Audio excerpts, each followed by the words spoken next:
Good morning, people. We are discussing the economic section of the strategic question of the compilation of the insight. Let's discuss the first question. First question में दिया गया RBI ने announce किया है 480 billion of forex reserve. ये जो acquire किया गया आरबीआई के द्वारा which of the following reason की वजह से उनके पास ये है इंपोर्ट जो essential for economic and social security की वजह से, गेन किया उन्होंने एक्सटर्नल अकाउंट सिक्योरिटी की वजह से, टू डिटर स्पेकुलेशन की वजह से, to enjoy favourable credit rating. तो आपको बताना है कौन सी स्टेटमेंट यहाँ पे सही है। तो यहाँ पे चारों की चारों ये फेवरेबल कंडीशन रही है जिसकी वजह से जो आरबीआई है 480 बिलियन ऑफ फॉरेक्स रिजर्व को एक्वायर कर पाया है।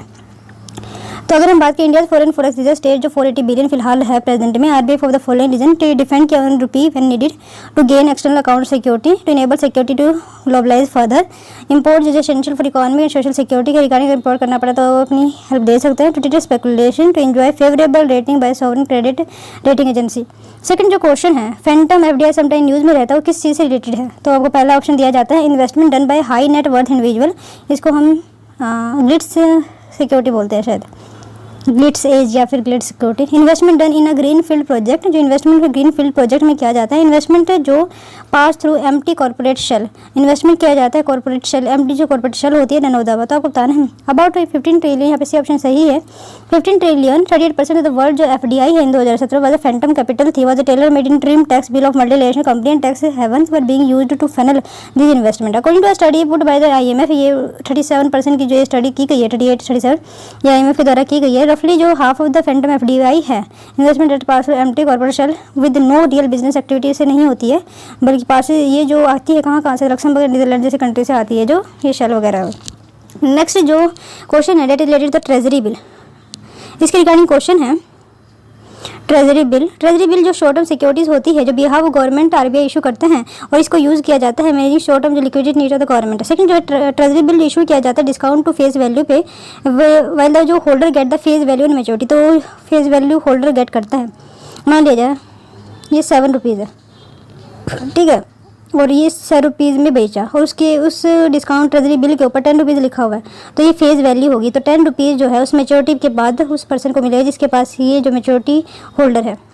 थर्ड बात जो है ट्रेजरी बिल इशू किया जाता है both central state government in India के द्वारा। तो आपको बताना कौन सी स्टेटमेंट सही है, फर्स्ट और सेकंड, क्योंकि ये स्टेट गवर्नमेंट के द्वारा इशू नहीं किया जा सकता है और ये पूछा जा चुका है ऑलरेडी, यूपीएससी में क्वेश्चन पूछा जा चुका है। तो इसके बारे में थोड़ा डिटेल देखते हैं। Treasury bill short term security issue किया जाता है गवर्नमेंट ऑफ इंडिया आरबीआई के द्वारा मैनेज करने के लिए ताकि शॉर्ट टर्म लिक्विडिटी नीड जो है गवर्नमेंट की पूरी की जाए। ट्रेजरी बिल जो है डिस्काउंट टू फेस वैल्यू पे ही मेच्योरिटी के दौरान जो फेस वैल्यू पे ही जो होल्डर है उसको मिलते हैं। टर्न की बात करें ट्रेजरी बिल डिपेंड करता है ऑक्शन के हिसाब से और when the liquidity position in the economy is tight return जो है हायर होगा and vice versa. Individual firm trust institution banking can purchase treasury bill. The commercial cooperative bank जो है ट्रेजरी बिल को यूज़ कर सकते हैं ताकि वह एसएलआर रिक्वायरमेंट को कंप्लीट कर सके। ट्रेजरी बिल इशू किया जाते हैं only by central government, in state government do not issue the treasury bill. Secondary market treasury bill जो है वेरी एक्टिव है as compare to the higher degree of tradability के हिसाब से। In an open economy without government intervention trade deficit जो है finance किया जाता है। तो आपको बताना है F foreign investment institution investment के द्वारा, एफ डोमेस्टिक कंजप्शन के द्वारा, मॉनेटरी एक्सपेंशन के द्वारा, वो लोग दबा। अगर मान लीजिए इन्हें ओपन इकोनॉमी कह सकते हैं यूएसए विदाउट अगर गवर्नमेंट इंटरवेंशन नहीं होती तो ट्रेड डेफिसिट को हम क्या कहेंगे, गवर्नमेंट में तो वहाँ पे कंजप्शन वगैरह नहीं कराती है। तो total balance of payment consist of current account, individual trade, invisible remittances वगैरह वहाँ पे अवेलेबल हो कैपिटल अकाउंट। तो capital inflow like FDI FII help करता है किसी भी ट्रेड को गैप कर सकते हैं ट्रेड डेफिसिट में एंड यूटिलाइज कर सकते हैं balance of payment. Higher consumption expenditure inflate करता है हमारे इंपोर्ट बिल को और ट्रेड डेफिसिट को कॉज करता है and also will mandatory expansion push करता है demand and third import in the short term aggravating the BOP. Next जो क्वेश्चन हमारा क्लोज्ड इकोनॉमी की बात की जाती है। Closed economy likely to have which of the following character, कौन कौन सी इसमें कैरेक्टरिस्टिक होती है क्लोज्ड इकोनॉमी में। Financial deficit would be zero, central bank does not control money supply. Number third जो है government does not have a right to print currency. Number balance of payment जो है जीरो होता है, yes balance of payment is zero because they have no trade other with the other country, तो जिसकी वजह से वहाँ पे बैलेंस ऑफ पेमेंट जीरो होता है। यहाँ पे डी स्टेटमेंट सही है। Close economy self sufficient meaning माना जाता है, वहाँ पे इंपोर्ट नहीं होता है ना ही एक्सपोर्ट किया जाता है, तो जिसकी वजह से हमारा बैलेंस ऑफ पेमेंट जीरो रहता है। नेक्स्ट जो question hard currency is the one which किसको हम हार्ड करेंसी बोल सकते हैं। Does not change its value related to movement in, अगर मान लें इंटरनेशनल मार्केट में उसकी वैल्यू चेंज नहीं होती, ये कंसिडर की जाती है strong currency with high level of liquidity. इसको ऐसा माना जाता है इसकी हाई लिक्विडिटी है, ये एविडेंट होती है हमारे फॉरेन एक्सचेंज मार्केट में, ये कन्वर्टेबल नहीं हो सकती है टू स्पेशल ड्राइंग राइट। तो यहाँ पे बी ऑप्शन सही है, मतलब ये ज़्यादा लिक्विडेटेबल है it is a international currency मानी जाती है। With the highest faith is shown and need by every economy. The strongest currency जो वर्ल्ड की मानी जाती है in the high level of liquidity, people are easily willing to sell or buy it due to the high confidence, हमेशा इसमें shown किया जाता है। 2016 में रंबनी जो है ये हार्ड करेंसी में इंक्लूड की। Basically economy with the highest as well as diversified export होते हैं वही उसको हार्ड करेंसी का टैग मिलता है। और up to the Second World War जब बेस्ट हार्ड करेंसी मानी जाती थी पोलैंड स्टर्लिंग यूके का, सून जो है डॉलर आ गया है। सम ऑफ हार्ड करेंसी फिलहाल जो मार्केट में येन है, यूरो, स्टर्लिंग पाउंड फिलहाल भी है। नया जो क्वेश्चन है कंसिडर करना following statement about Fiat money. Fiat money किसको बोलते हैं? ये करेंसी होती है जो गवर्नमेंट डिक्लेयर करती है लीगल टेंडर। ये बैट किया जाता है फिजिकल कमोडिटी के द्वारा। ये जो है इंक्रीज हो जाती है ड्यूरिंग हाइपर इन्फ्लेशन। तो आपको बताना है कौन सी स्टेटमेंट इनकरेक्ट है। तो यहाँ पे सेकंड और थर्ड इनकरेक्ट है और यहाँ पे फर्स्ट स्टेटमेंट सही है, क्योंकि ये जो गवर्नमेंट डिक्लेयर करती है लीगल टेंडर को हम फियाट मनी कहते हैं। फियाट मनी की अगर डेफिनेशन को देखें तो फियाट मनी जो है डेट गवर्नमेंट है declare legal tender but it not backed by physical commodity, से बैक नहीं होता है। द लिस्ट ऑफ जो फियाट मनी है डिराइव किया जाता है इसका रिलेशन जो सप्लाई एंड डिमांड रहते हैं जो वैल्यू मटेरियल से। यहाँ पे जैसे जो अदर करेंसीज होती है जैसे लीगल टेंडर हो गया, अदर जो उसके बैग में हम गोल्ड को रखते हैं, लेकिन फिलहाल फियाट करेंसी ज़्यादा चालू में, क्योंकि इसके लिए हमें कोई बैक्ड कमोडिटी नहीं रखनी पड़ती, बिकॉज फियाट मनी जो है is not linked to physical reserve, it because worth due to hyperinflation। नहीं जो क्वेश्चन है, stress asset is powerful indicator to the health of the banking system. It include जो stress asset माना जाता है कि वो हेल्थ के दिखाता है कि इसका बैंकिंग सिस्टम का, तो उसमें कौन कौन से स्टेटमेंट है? NPA, non performing asset, restructured loan, writing off asset. तो यहाँ पे तीनों की तीनों स्टेटमेंट सही है। नॉन परफॉर्मिंग एसेट ये आता है और रिस्ट्रक्चर अगर लोन होता है तो वो भी दिखाता है कि वहाँ पे स्ट्रेस एसेट मौजूद है। राइटिंग ऑफ अगर हम एसेट करते हैं तो ये भी ये दर्शाता है कि वहाँ पे जो एसेट है एसेट मौजूद है। The most important scale of asset liquidity is non performing asset, but NPA की हम बात करें ये टेल नहीं करता है whole story of bad asset quality of loan given by bank. जो classification made in the form of state asset at compare structure loan at return of asset beside NPA. Restructured asset की अगर हम बात करते हैं और debt asset which got extend repaid payment reduce करते हैं इंटरेस्ट रेट को, कन्वर्ट करते हैं part of the loan in equity, provide करने का काम करता है एडिशनल फाइनेंसिंग और some combination of these measure. Writing off asset जो है those of the bank lender does not count the money borrow owes it. Okay, next जो question है, the year long slow down जैसे Indian economy में देखा जा रहा है हैज़ बीन टर्म सिक्लिकल, ये माना जा रहा है गवर्नमेंट के द्वारा, and other economy which are the following factor जो है सिक्लिकल जो स्लो डाउन होते हैं वो फैक्टर इफेक्ट करते हैं। अगर हम ज़्यादा इन्वेस्टमेंट करते हैं in the asset and inventory, जो ओवर प्रोडक्शन होता है हमारा फाइनल गुड्स का जो ऑब्जर्व नहीं किया जाता है लो एंड लोअर इकॉनमिक एक्टिविटी के द्वारा, changing demography and change in consumer behaviour की वजह से क्या होता है हमारा सिक्लिकल स्लो डाउन होता है। तो इसमें बताना है कौन सी स्टेटमेंट सही है। तो यहाँ पे B is the correct statement. देखते हैं बी ऑप्शन क्या था। बी था फर्स्ट एंड सेकंड, थर्ड नहीं है। अगर हम डेमोग्राफी एंड कंज्यूमर के हिसाब से कोई भी सिक्लिकल बिहेवियर पे कोई स्लो डाउन नहीं आता है। जो मेजर मैनी इकॉनमी स्ट्रगल कर रहे हैं जिस तरीके इंडियन इकॉनमी स्लो डाउन हो तो वो ऐसा माना जा रहा है सिक्लिकल है, स्ट्रक्चर है। टिपिकल सिक्लिकल स्लो डाउन वो होता है जिसमें एक्सेस जो इन्वेस्टमेंट की जाती है और investment in capital asset and inventory, जो प्रोडक्शन होता है हमारा फाइनल गुड्स का वो जनरेट किया जाता है, एक्सेस इन्वेस्टमेंट की जाती है, बट ये ऑब्जर्व नहीं होता है क्योंकि जो एक्टिविटी है लोअर इकॉनमी एक्टिविटी में की जाती है जिसमें power purchasing power parity of the people are not. Structure slow down on the other and more disruptive phenomena है जिसमें ड्यू टू वन शिफ्ट जो है एग्जिस्टिंग पैराडिगम में तो बहुत ज़्यादा शिफ्ट माना जाता है। तो चेंज वन और लॉन्ग टर्म अगर चेंज रहता है तो ये डिस्रप्टिव टेक्नोलॉजी की वजह से ही आ सकता है, चेंज इन डेमोग्राफी। तो ये जो बिहेवियर है जैसे consumer behaviour, change in demography, disruptive technology अगर आ जाती है तो वो स्ट्रक्चर स्लो डाउन का एग्जाम्पल माना जाता है। ये आप याद रख सकते हैं, रखने का ही फैक्ट है। 10th क्वेश्चन पे चलते हैं। कंसीडर करना following regarding the BIS banking for international settlement. Bank for international settlement एक इंटरनेशनल फाइनेंशियल इंस्टीट्यूशन ओन किया जाता है सेंट्रल बैंक जो फोस्टर इंटरनेशनल मॉनेटरी को एंड फाइनेंस करने का कॉर्पोरेशन एंड सर्व करता है bank for the central bank, मतलब बैंकिंग और बैंक सेंट्रल बैंक का भी कह सकते हैं। BIS होस्ट करता है secretariat of the basal committee on banking supervision and ये played important role in establishing जो बेसल थर्ड फ्रेमवर्क है। RBI जो है मेंबर है, जिस तरीके से सेंट्रल बैंक इसमें इंक्लूड किया तो RBI भी इसका मेंबर होगा। BIS के बाद ये जो इसका सेक्रेटरीट और बेसल में है और ये सुपरविजन का काम करता है किस तरीके से हम बेसल 3 इन्होंने फ्रेमवर्क बनाया था और इम्प्लीमेंट करने का काम करता है। BIS एक इंटरनेशनल फाइनेंस है, ये भी सही है, तो तीनों स्टेटमेंट यहाँ पे सही है। बाकी आप यहाँ से पढ़ सकते हैं। The bank for international settlement एक इंटरनेशनल फाइनेंस इंस्टीट्यूशन है जो ओन किया जाता है सेंट्रल बैंक के द्वारा, विच फोस्टर करने का काम करता है international monetary fund and financial corporation और सर्व करता है बैंक फॉर सेंट्रल बैंक। ये प्रोवाइड करता है, इसका जो हेडक्वार्टर बेसल स्विट्जरलैंड में है और ये with representative office of Hong Kong and Mexico city में प्रेजेंट है। BIC की बात करें तो होस्ट करता है सेक्रेटरी ऑफ बेसल कमेटी ताकि सुपरविजन किया जा सकता है प्लेड, और ये इंपॉर्टेंट रोल प्ले करता है जो हमारे Basel capital code 1998 Basel second framework 2004 में एंड मोस्ट थर्ड आए थे, थर्ड जो Basel third next question related the which of the following disadvantage है हमारे डेवलपिंग कंट्री के लिए इंटरनेशनल ट्रेड में। Protection to domestic industry from dumping, क्योंकि बहुत सारी कंट्री क्या होती है कि डंप कर देती हैं। सेकंड जो है establishing regional trading block, okay. Third जो एक्सपोर्ट करते हैं हम प्राइमरी आर्टिकल को, मतलब कह सकते हैं रॉ मटेरियल को, एंड इंपोर्ट करते हैं हमारे मैन्युफैक्चर्ड गुड्स को। फोर्थ जो है free trade with other developing nation. तो आपको बताना है इसमें से कौन सी स्टेटमेंट सही है। तो यहाँ पे सी स्टेटमेंट सही है, क्योंकि हमारा जो डेवलपिंग कंट्री होती है डिसएडवांटेज पोजीशन पे डेवलपिंग कंट्री रहती है, क्योंकि जो वो एक्सपोर्ट करते हैं वो रॉ मटेरियल को करते हैं और इंपोर्ट करते हैं मैन्युफैक्चर्ड गुड को करते हैं। जहाँ पे वैल्यू एडेड होते हैं ना, तो वहाँ एम्प्लॉयमेंट जनरेशन हो पाता है, बल्कि अपना रैपिटल भी दे देते हैं। तो वहीं से रॉ मटेरियल एवेल्यूएट करके जो टेक्नोलॉजी को इन्हांसमेंट जिसके पास है तो वहाँ पे वो कमाई वगैरह करते हैं। तो प्रेजेंट जो इंटीग्रेशन जो ग्लोबल मार्केट फेवर करता है competitive product from more competitive country. Developed country की अगर बात करें तो उन्हें बिल्कुल फ़ायदा होता है जो manufacture good due to advancement physical and well जो ह्यूमन कैपिटल वहाँ पे बना हुआ है। डेवलपिंग कंट्री प्रेफर किया जाता है for exporting primary article because they have abundance of it the remain this effect their competitiveness, जिसकी वजह से उसके इफेक्ट होता है competitive manufacturing base remain primary backward economy. Next जो क्वेश्चन रिलेटेड है which are the following can be the economic protection by India. इसको हम किस तरीके से इकोनॉमिक प्रोटेक्शन इससे हम बोल सकते हैं इंडिया के अंदर, अगर हमारी एंट्री रेस्ट्रिक्ट की जाती है फॉरेन नेशनल के द्वारा। सेकंड जो है प्रेफरेंस दिया जाता है मार्केट एक्सेस का पॉलिसी फॉर डोमेस्टिक इंडस्ट्रीज़ के द्वारा, और इंक्रीज कस्टम ड्यूटी अगर हम कर देते हैं इंपोर्ट गुड्स एंड सर्विस। तो आपको बताना है तीनों ही एग्जाम्पल है कि हम प्रोटेक्शनिस्ट अप्रोच को अपना रहे हैं, हम एंट्री करते हैं फॉरेन नेशनल ताकि जो पीपल है वहाँ पे एम्प्लॉयमेंट ना ले सके। प्रेफरेंशियल मार्केट एक्सेस जो हमारे डोमेस्टिक ताकि हमें हमारी कंट्री को एम्प्लॉयमेंट मिले।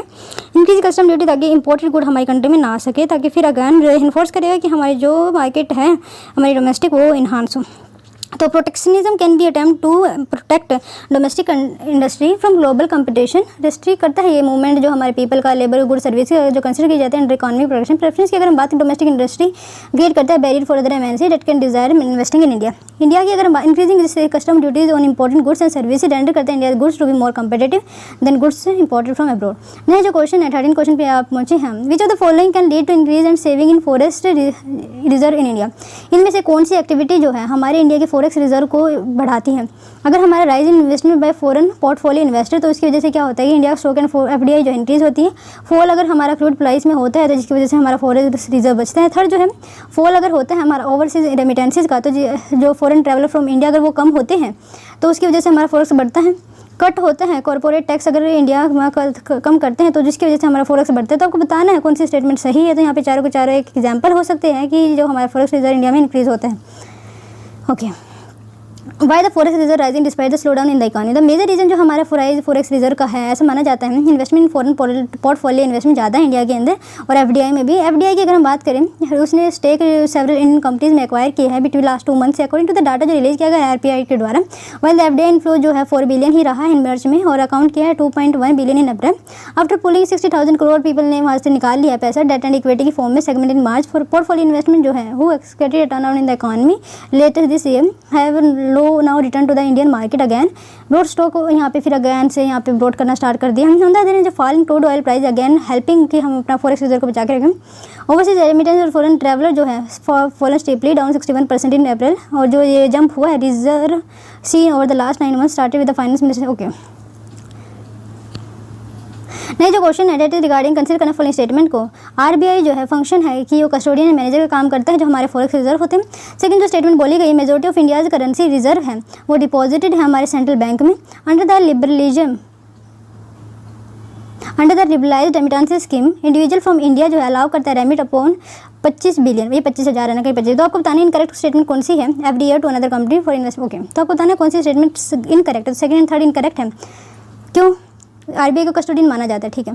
आरबीआई जो है हमारे फंक्शन है the custodian manager of forex reserve and operate किया जाता है with in the overall policy framework. RBI जो एलोकेट करता है dollar for specific purpose. For example जो लिबरलाइज्ड रेमिटेंस स्कीम है इंडिविजुअल जो है $250,000 लेके जा सकता है अगर किसी बाहरी कंट्री में उसे इन्वेस्टमेंट करना है। आरबीआई जो है और ये पर ईयर है, ये भी याद रख सकते हैं। RBI uses forex security for the orderly movement of the rupee. ये जो सेल करता है डॉलर का अगर जब भी कोई भी अनफोर्स सिचुएशन हमारे सामने आती है। आरबीआई की बात करें तो ये बाय करते हैं डॉलर को from the market to shore up the forex reserve when the RBI mops up dollar.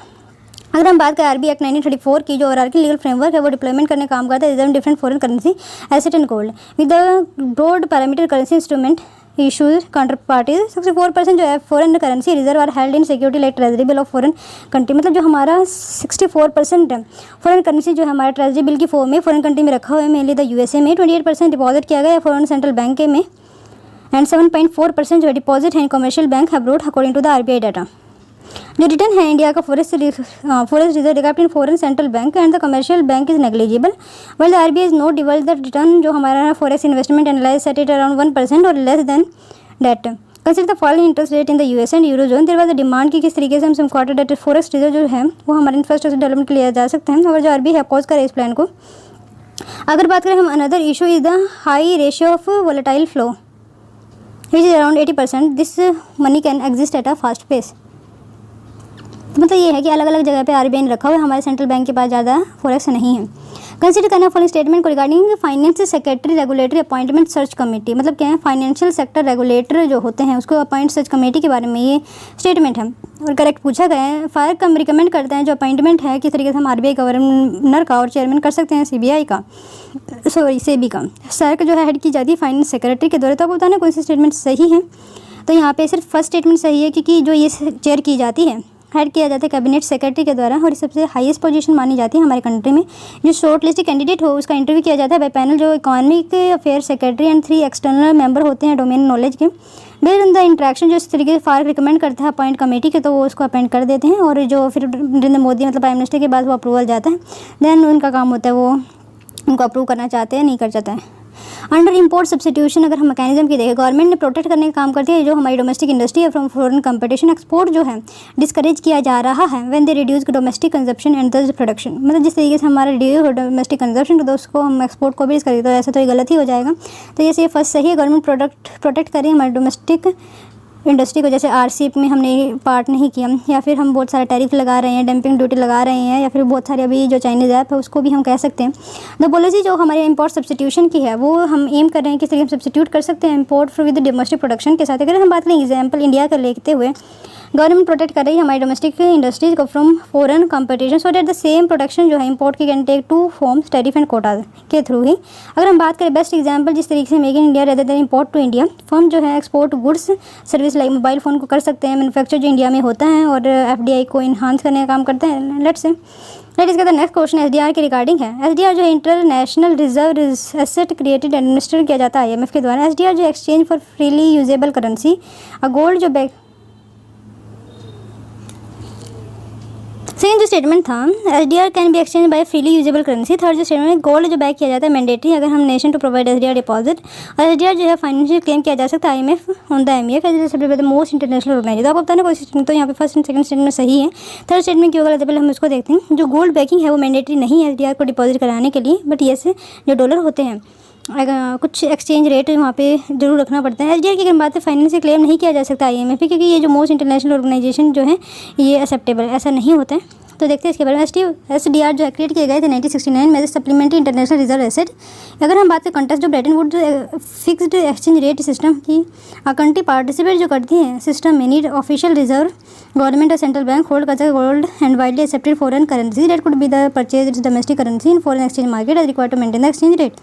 जो वैल्यू एसडीआर की बेस्ड होती है हमारी बास्केट ऑफ 5 मेजर जो करेंसी है, जैसे यूएस डॉलर हो गए, यूरो हो गया, चाइनीज़ रुमनी भी, चाइनीज़ की रुमनी भी है, जापानीज़ का येन है, ब्रिटिश पाउंड स्टर्लिंग। ये कह सकते हैं कि जो हमारा हार्ड करेंसी है उसके ऊपर हमारा एसडीआर की जो वैल्यू है वो बैक होती है। No gold backing is needed, बल्कि ये जो $5 होना चाहिए। एसडीआर की अगर बात करें वो नाइदर एक करेंसी भी नहीं है और ना ही हम क्लेम कर सकते IMF. Rather it is potential है इस तरीके से on the freely usable currency of IMF member holder जो एसडीआर के obtain this currency in exchange of the SDR in 2 ways. अगर एसडीआर से होल्डर जो है वो इस करेंसी को 2 तरीके से ले सकते हैं। फर्स्ट थ्रू द जो अरेंजमेंट है voluntary exchange between member, and second जो है आईएमएफ डेजिग्नेट करता है with strong external position to purchase SDR from member with the weak external position.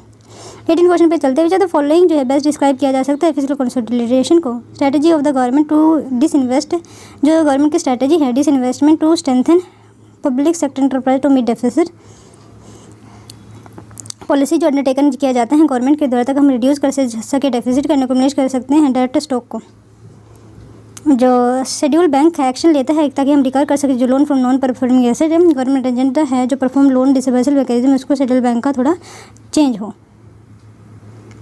तो क्वेश्चन था ये हमारा किस तरीके से। तो फॉलोइंग फिजिकल कंसोलिडेशन का मतलब ये होता है कि जो हमारे पॉलिसी जो टेकन किया जा रहा है गवर्नमेंट के द्वारा वो अपना डेफिसिट को रिड्यूस करे और जो डेट स्टॉक है वो इंक्रीज़ हो। फिजिकल कंसिडरेशन रेफर किया जाता है वो policy undertaken by the government of India to reduce कि जेयर डिफिसिट जो है वो कम हो एंड एक्युमुलेट करे डेट स्टॉक को। फिजिकल कंसिडरेशन एक प्रोसेस होती है, गवर्नमेंट जो है फिजिकल हेल्थ को मॉनिटर करने का काम करती है, इंप्रूव करने का काम करती है। इंडिकेट किया जाता है फिजिकल डेफिसिट के द्वारा improve tax revenue citizen and better land expenditure जो कंपोनेंट है फिजिकल कंसिडरेशन। मतलब अगर हम टैक्स रेवेन्यू सिस्टम करते हैं, जो एक्सपेंडिचर है वेलफेयर एक्टिविटी भी इन्हांस करते हैं, तो हमारा कह सकते हैं फिजिकल कंसिडरेशन होता है physical deficit reaches a manageable level. ना जो question that let the NBFC that going to very important. NBFC जो है पार्ट नहीं करते हैं पेमेंट एंड सेटलमेंट सिस्टम में, कैन नॉट इशू चेक भी इशू नहीं कर सकते हैं।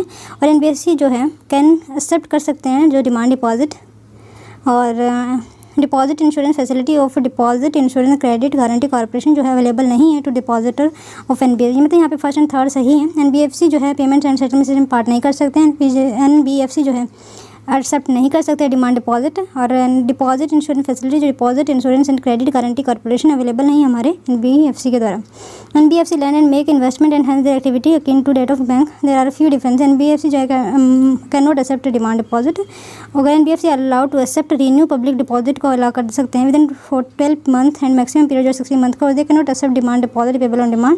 एनबीएफसी डो नॉट पार्ट जो पेमेंट सेटलमेंट में भी पार्ट नहीं करते हैं। डिपॉजिट जो है कंपनी के जैसे deposit and credit guarantee available नहीं है हमारे डिपॉजिट एनबीएफसी। लास्ट जो क्वेश्चन आज का कंसिडर करना है रिगार्डिंग रिसेशन। जब आता है रिसेशन एक मैक्रो इकोनॉमिक टर्म है जो यूज़ की जाती है, रेफर किया जाता है, उसका सिग्निफिकेंट अगर हमारा डिक्लाइन होता है हमारा जनरल इकोनॉमिक एक्टिविटी इंडेसिनेटेड है। सेकंड जो स्टेटमेंट है सिग्निफिकेंट अगर फॉल होता है हमारा spending generally led to recession. Significant fall in spending अगर लेड टू रिसेशन। इंडिया जो है रिसेशन के दौर पे only since independence before liberalisation. तो आपको बताना है correct statement, first and second statement correct है। रिसेशन जो है मैक्रो इकोनॉमिक टर्म है जो यूज़ की जाती है, डिक्लाइन जो हमारे जनरल इकोनॉमिक एक्टिविटी में होता है। ये जो टिपिकली रिकॉग्नाइज की जाती है अगर 2 कंसेक्यूटिव क्वार्टर तक इकोनॉमिक डिक्लाइन हो रहा है तो उसको हम लोग कह सकते हैं reflected on GDP conjunction with monthly indicator such as rise in employment. इसका ये मेजर हो सकता है। और इंडिया जो है recession been into recession since, मतलब ये बोलना चाह रहे हैं सिंस इंडिपेंडेंस से लेके बिफोर लिबरलाइजेशन तक हम रिसेशन में रहे, तो ऐसा कुछ नहीं है। तो इसी के साथ हमारे ये सेशन खत्म होते हैं। Hope you like the video. Thank you.